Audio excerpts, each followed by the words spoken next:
Hi everyone and welcome back to the Crafty Yellow Camper. If you're anything like me, I'm hoping you're not like me. I'm really badly disorganised and I'm still making Christmas cards. I always think I've made enough and then I find that I haven't, and I get cards in the post that I think, oh, I forgot to send that person a card. So I always like to have some last minute cards hanging about. So I want to show you this beautiful card that I was actually given by one of my lovely customers, and she's used some Stampin' Up product on this, and I think there might be some retired retired products. So she's used some of this beautiful Christmas paper that we had and some cherry cobbler cardstock behind. She's actually used a base card of some hammered white card. And then inside she stamped the Christmas meaning. I can't remember what the set is called, but it has thankful, Christmas, and a few other words, and then the meaning underneath. And sorry, you can see that's from my lovely friend Carol. Okay, but I really liked this little, almost like a bauble at the front. So she stamped the greeting on the inside and then either punched or die cut. I'm guessing punched because I can't see any edges of a die cut going around that circle, so that you can see it from the front. So I really like this card, and as Stampin' Up demonstrators, we have the word case, which means copy and share everything. And I really like the design of Carol's card. So I thought I would try and recreate something along a similar vein. There was one problem with that though. This paper's gorgeous, but I don't have any. So I had a look at my stamps to see which stamps I could try to use to replicate something very similar to this paper. So I'm just going to put that card to one side because it's so lovely. I don't want to ruin it. So I had to dig through my stamps and I pulled out the Merriest Moments stamp set. And I have got the dies that go with this as well, but we're not going to use those today. And what I wanted to do was to do a half a one sheet wonder. Now, when I do a one sheet wonder, I quite like to have quite a lot of white space. So this would be one of my sort of classic one sheet wonders, and this is done with the set that's got the pine cones in, which you'll have to forgive me, I've been working all day and I can't remember any of the names. Anyway, so that's how I normally do my one sheet wonder. But for a cardstock that you're gonna cut into strips like Carol has done on this card, it's a 1-inch strip by the length of the card. It needs to have quite a condensed pattern, otherwise you're going to have big bits of white area where there's nothing showing.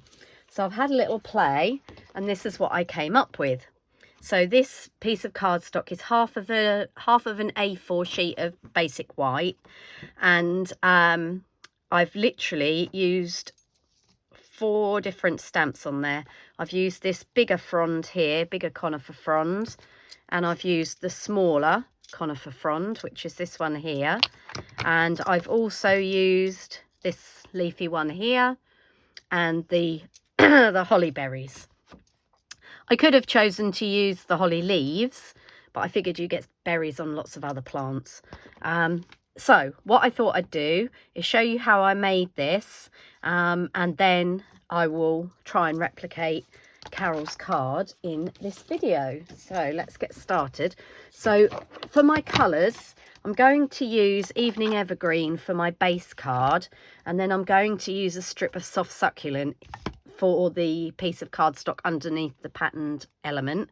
So I'm going to start with the Evening Evergreen, and I've just got, as I said, half of an English A4 sheet, which is 14.8 deep when you cut a sheet in half, and that'll be 21 wide because the sheet is 21 centimeters. Okay, so I'm going to start with the bigger frond. Now, the general rule of thumb is always start with the bigger stamp that you're going to use, because that's the one that's going to take up the most space. And what I'm going to do is I'm going to use the Evening Evergreen. I'm going to make this slightly different colorway to my last one. So I'm going to go in with that fully inked Evening Evergreen, but I'm going to stamp it off and stamp it again. So you get a trio, if you like. And then what I'm going to do is just go over my cardstock, and I'm just repeating that triple stamp. And don't forget to go off the edges of your cardstock sometimes as well, so you don't end up with all your stamping in the middle. Okay, I'll try and speed up so this video is not too long for you. I'm hoping that you're all much more organised than me, and you'll be sitting at home watching this thinking, oh, well, I don't need to do that because I've done all my cards. Every year I start with the intention to be much more organised, and I design the cards for my classes reasonably in advance for the last few that I know that we're going to be doing for Christmas. But I never ever get round to making my own cards. Okay, so we're going to move now on to using some of the soft succulent, and I'm going to bring in, sorry, I've got a terrible habit for doubling up on my blocks. I'm going to bring in this leafy one, and you'll notice this isn't a lot lighter actually. This soft succulent's not that much lighter than the Evening Evergreen at full strength, and this one I'm just going to go over and stamp at full strength. I'm not stamping off, and I'm not doing the shadow image on this one, and I'm starting to fill in the gaps. As I said before, normally for me this would be way too close. I like to see white space, but if you're going to use a one sheet wonder or a half of a one sheet wonder on a smaller area, then it does need to be more compact. Okay, so we've done that one. I'm going to just take my berries off there, and I'm going to bring in the smaller frond, and we're going to still use the soft succulent, but this time we're going to stamp off before we stamp, just to get that lighter colour. And again, you could use that shadow technique to get more than one colour, but you don't have to always just move it around as I did, and so to get that sort of arc of colour you can re-stamp somewhere else. So just filling in a bit more space with this frond. I'm guessing it's a bit of conifer again. And remember, you don't want to leave the edges, so don't be afraid to stamp off the edges and the corners, because we need those filled in as well. Okay, that's on there. I think that's fairly well covered. And then what I'm going to do is go in and stamp off twice, and then just get that really faint. So you could have, if I'd have thought about it a bit more carefully, you could have done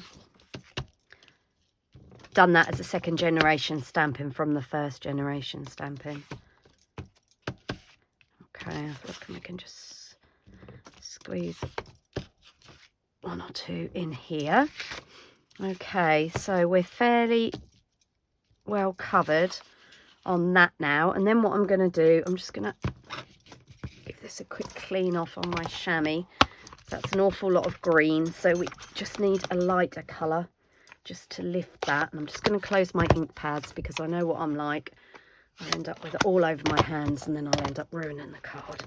Okay, so just give my block a little clean, and then we're going to go in with the berries, and we're going to use real red for this, just to give it that pop of colour. You could use any red, real red, cherry cobbler, merry mallow, even rich raspberry would probably work, or poppy parade actually.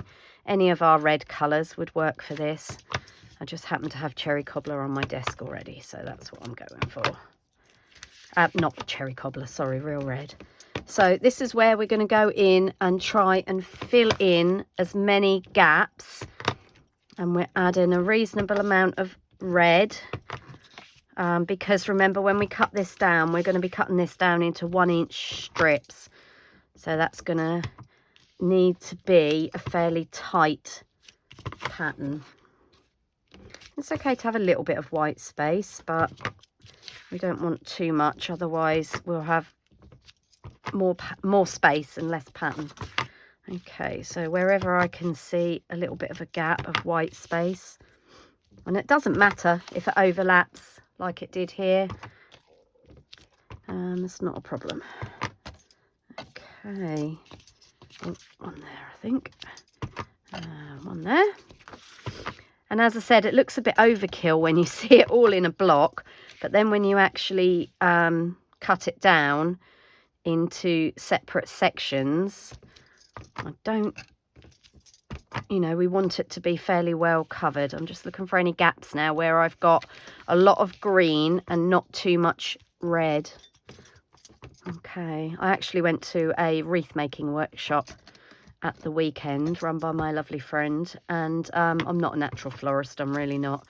If somebody gives me a gorgeous bunch of flowers, I tend to cut the take the elastic band off, cut the cellophane off and plonk them in a vase. I don't stand there faffing for ages with them. Having said that, I was quite pleased with how my wreath turned out under expert tuition. Okay, so currently on my front door, and I'm really quite pleased with it. Right, I think that will do. If I find when we cut it into strips that we that there are areas where there is too much white, then I can always bring my stamps back in and add a little bit, but it's just easier to do it in one block. Sorry, sleeves keep falling down. Okay, so I'm going to get my ink out of the way, and you'll have to excuse me, I'm being naughty. Do as I say, not as I do. Don't clean your blocks up with baby wipes, because it leaves a residue on them and they don't get properly clean. But I know that if I don't get the worst of that ink off, I will end up with it everywhere.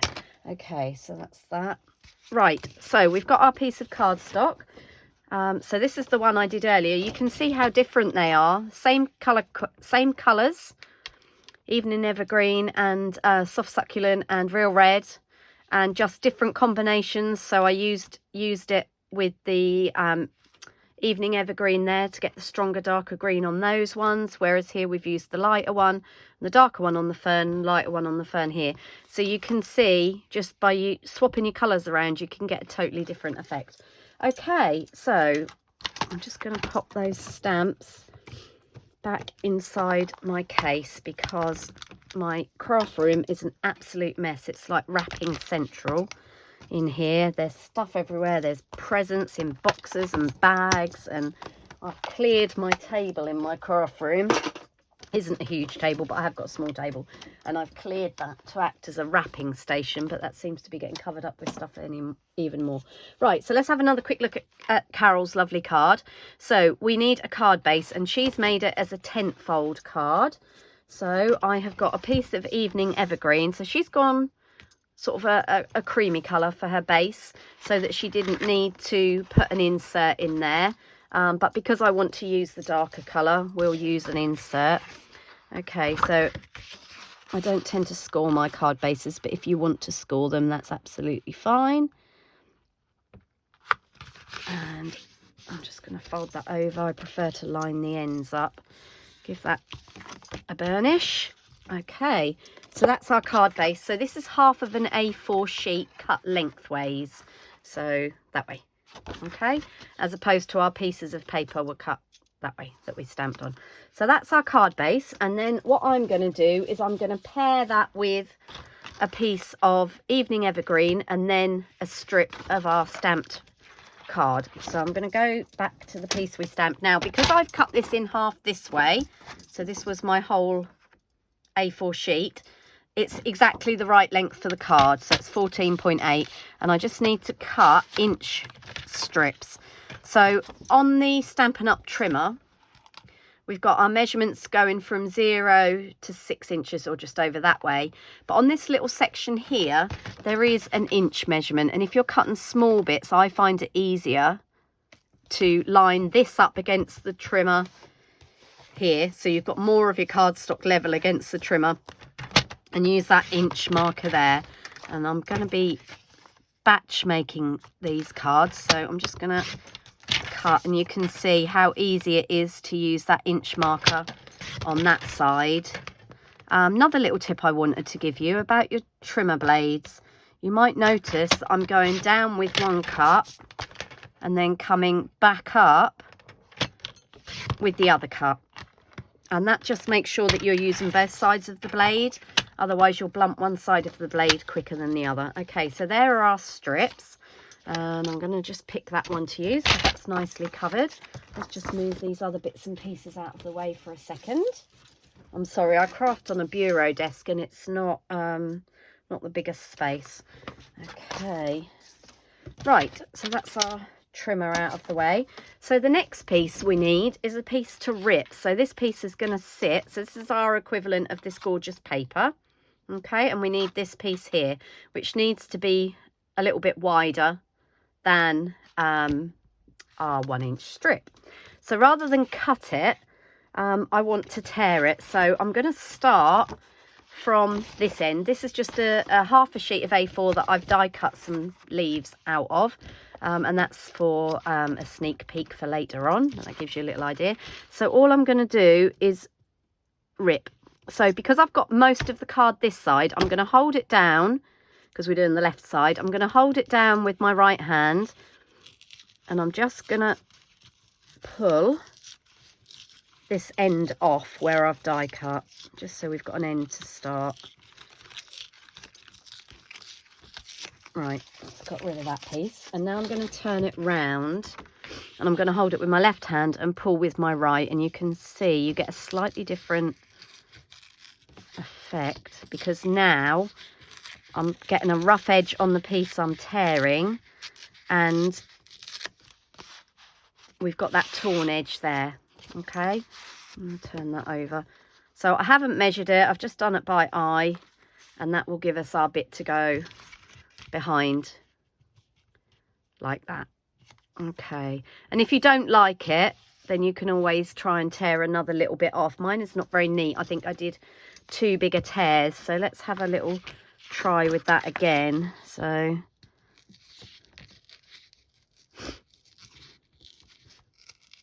the other thing you can do is tear it against a ruler if you want to get an even straighter edge.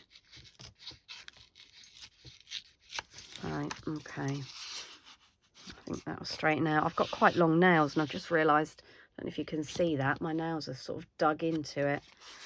Hopefully that'll flatten out. Let's see which one we like best. Do you know what? Actually, I think I prefer that one. The neat freak in me is screaming at me right now, going, just cut it with the trimmer. Okay, yeah, I think I prefer that side, although I'm not that happy with this bit, so I'm just going to rip. Once you've got your inch strip on your piece of cardstock, if you find that there's a piece that you're not overly happy with, then you can just trim it off like that. Okay, and this bit's a little bit big for my liking as well, so we're just going to go in and take a tiny little bit off there. That's better. The neat freak in me is very slightly calmed by that. Right, okay, so what we're going to do, we're going to glue or tape, whichever is your medium that you prefer. I'm going to use wet glue because I like to have a little bit of wiggle room. So I'm just going to put a little bit of glue down the middle there. We don't want too much because otherwise it will squidge out. And then we'll put add that to our strip of cardstock, just making sure it's level at the top and bottom, because that is the right depth for our card there. Okay, now you could, if you wanted to, add a strip of ribbon to this at this point, and if you did want to add ribbon down the middle of the paper here, you would need to do it at this point so that you could tuck the ribbon underneath to get a nice finish. I'm not going to do that. I'm going to use some ribbon for a bow, but there may be another one where I do put a strip of ribbon down. Okay, so what we need to do now is we need to punch our hole. So what I'm actually going to do is I'm going to stick this on. That is a little tiny bit long, but I'm going to put that over the edge at the bottom so that I can trim that down when I've made my card. I can take my snips and just carefully trim that. So we're going to go back to some wet glue again, just so we get it straight. So again, just go down the middle. with glue, the less is more is definitely the rule, especially with our Tombow, because it is very, very sticky and it will spread if you put too much on. You'll then be waiting for it to dry to get it off with a glue rubber. Right, okay. So what I've done is I've lined that up with the crease on the top of the card. And then, as I said, it is just slightly long. You can just see that's slightly long. If I hold that up to the camera, hopefully you can see that's slightly long there. So I'm just going to get my snips and very carefully using the bottom of the card as a guide, snip that off. And you can see that was literally a sliver. Okay, so let's put these away, get them out of the way. Okay, so now we've got that glued to our card, we know where we can cut our hole. So I'm just going to go in and do that now, and I'm going to try and line that up. What I'm doing is I'm using this edge here of the punch to line that up with the paper to make sure my hole is straight. Okay, we'll put that aside, you never know when that might come in handy. Okay, so what we need to do now is do the inside of our card, and for that I've got a piece of basic white, and this is cut at 14.3 by 10, sorry, and that is going to go inside our card. Now I'm not going to stick it down before I do the stamping, because if I mess this next section up, then the card's done. If I mess it up now, then we've got a chance to flip it over. Okay, now Carol has used what I think might be a retired stamp, but what I thought we would do is use this word joy. I probably could have rifled through my stamp sets and found something, a greeting that would fit in there, but we're going to go with the word joy. So I'm just going to get my block. Now the important thing with this kind of thing is that you need something small enough that you can hold the card down and stamp in the middle. Sorry, that's not straight, that's got warped, without it going onto your card, because if you try and just stamp it freehand on your card, you will never line it up. The other way that you can do it is to use a very soft pencil, hold that down and draw a very light circle and then rub it out. So I'm going to go with the red, so that matches in with our berries. So I'm using real red, but because this is quite a lot smaller than the circle, I haven't got to worry about catching the edge. So I'm just going to ink my stamp up, and then I can put that down like that. Now that might not be very level because I'm trying to do it through a camera. If I could get my head in the way, then it would probably be straighter. But there we go. So that's that. And now we need a greeting in the inside. So I know that I can remove that, take that out of the way. So we're not going to ruin this, because at this point, if we drop the stamp, then again, the card is ruined. So we don't want to do that. Sorry, I'm just digging for a block. Okay. Okay, and we're going to go for A Joyful Christmas to You and Yours, which is this one here. Okay, that probably would have almost fitted in our circle, look. There we go, let's have a go, shall we? Oh, almost, not quite. So we want this one, so I'm going to line that up. And what we're going to do is we're going to stamp that in the middle. So I'm going to bring back the red. Okay. Now I am going to take that to one side so I can get that straight in the middle. Okay, so we've got A Joyful Christmas to You and Yours. And then just to finish that off, the last little thing I want to do, we're just going to bring back in, I think, because it looks a little bit bare inside, I think. So we're just going to bring in, back in our stamps, and we're going to go for that leafy one again, I think. Okay, and we'll go for some soft succulent. And I'm just going to put a little group of stamps, top and bottom. I can't help it, I'm no good at random. You can see there I've missed the... That's it. Oh, it's not perfectly lined up, but that will do. Okay, so let's put those out of the way. So now we can stick this into our card. I'm conscious of the time. I'm trying to get this done in under half an hour. So it's a quickish video for you to watch. Okay. So we're going to stick this into the inside of our card. And it's very slightly smaller than the card base. So we get that nice little border. Okay, and then the last thing, you might remember that Carol's card had a ribbon on it, and I have used some of this ruffled, lovely real red ruffled ribbon, and I've just tied a little bow. And I haven't tied the bow on camera because although I can tie a reasonably neat bow, you can pretty much guarantee on camera that it's gonna go pear-shaped. So because this is ruffled ribbon, I'm going to use a glue dot to stick that on, one of our mini glue dots. It's puts me in mind, the feel of it puts me in mind almost of crepe paper actually, with the ruffle on the edge, but I really liked it. I think it's really nice and Christmassy. You get a nice big reel of it. So for any of you that are wondering, there is still time to order some of the elements out of the autumn seasonal catalogue. It's available, the stuff, while stocks last, until the 3rd of January. So if there's a particular paper that you really liked, or you fancy something like this real red ruffled ribbon, even this Merriest Moments stamp set, to be fair, although it is done as a Christmas set, there are lots of images on here that you could use not for Christmas.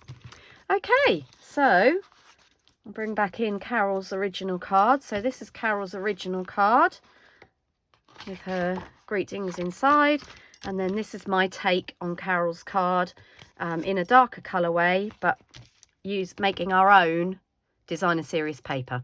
So I'm just under 30 minutes, so I'm hoping that you've enjoyed watching me make a half sheet one sheet wonder, and to case Carol's card. And hopefully if Carol watches this, won't mind that I've cased her card. That's all from me for now, and I'll see you again soon. Happy stamping. Bye for now.